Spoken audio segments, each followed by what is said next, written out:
തദ്ദേശ തെരഞ്ഞെടുപ്പിന്റെ അവസാന ഘട്ടം അതായത് വടക്കൻ കേരളത്തിൽ തിരഞ്ഞെടുപ്പ് പുരോഗമിച്ചുകൊണ്ടേയിരിക്കുകയാണ്. തൃശൂർ മുതൽ കാസർഗോഡ് വരെയാണ് ഇന്ന് തിരഞ്ഞെടുപ്പ് നടക്കുന്നത്. രാവിലെ തന്നെ ഒരുപാട് തിരക്ക് അനുഭവപ്പെട്ടിരുന്നു. ആദ്യ 2 മണിക്കൂറിൽ നീണ്ട നിരയാണ് ഉണ്ടായിരുന്നത്. അതുകൊണ്ട് തന്നെ എല്ലാ മുന്നണികളും വളരെ ശുഭപ്രതീക്ഷയിലുമാണ്.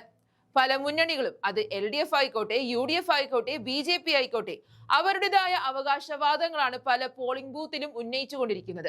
എന്നാൽ പോളിംഗിനായി വരുന്ന ആളുകൾ സ്ഥിരം നേരിടുന്ന പ്രശ്നം ഇത്തവണയും ഉണ്ടായി. വോട്ടിംഗ് മെഷീന്റെ തകരാർ.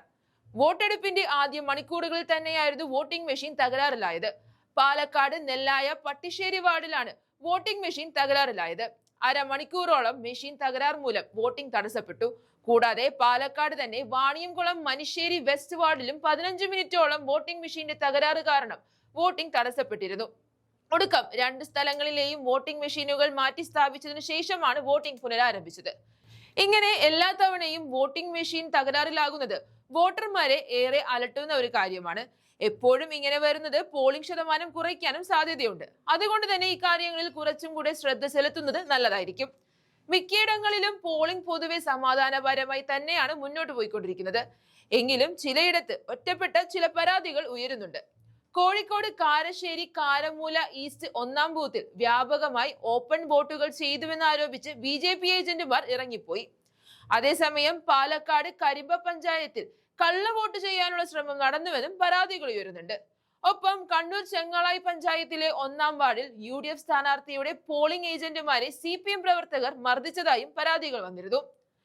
തൃശൂർ വലക്കാവ് LP സ്കൂളിലെ പോളിംഗ് സ്റ്റേഷനിൽ തേനീച്ച കുത്തേറ്റ് നിരവധി പേർക്ക് പരിക്കേറ്റു. സംഭവത്തിൽ 8 പേരെ ആശുപത്രിയിൽ പ്രവേശിപ്പിക്കുകയും ചെയ്തിട്ടുണ്ട്.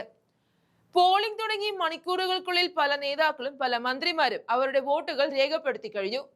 ഒപ്പം മുഖ്യമന്ത്രിയും വോട്ട് ചെയ്തു കഴിഞ്ഞു. ഈ തെരഞ്ഞെടുപ്പിൽ LDF ചരിത്ര വിജയം നേടുമെന്നാണ് മുഖ്യൻ ഉൾപ്പെടെയുള്ള പല ഇടത് നേതാക്കളും അവകാശപ്പെടുന്നത്.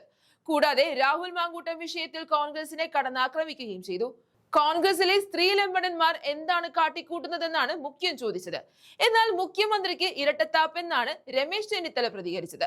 ആദ്യം CPM-ലെ സ്ത്രീ ലംബടന്മാരെ ആദ്യം മുഖ്യമന്ത്രി നിലക്ക് നിർത്തട്ടെ എന്നും സ്ത്രീ ലംബടന്മാർക്ക് ഉന്നത പദവി നൽകുന്നതാണ് CPM-ന്റെ ശീലമെന്നും പറഞ്ഞ് കടുത്ത ഭാഷയിലാണ് ചെന്നിത്തല മറുപടി നൽകിയത്.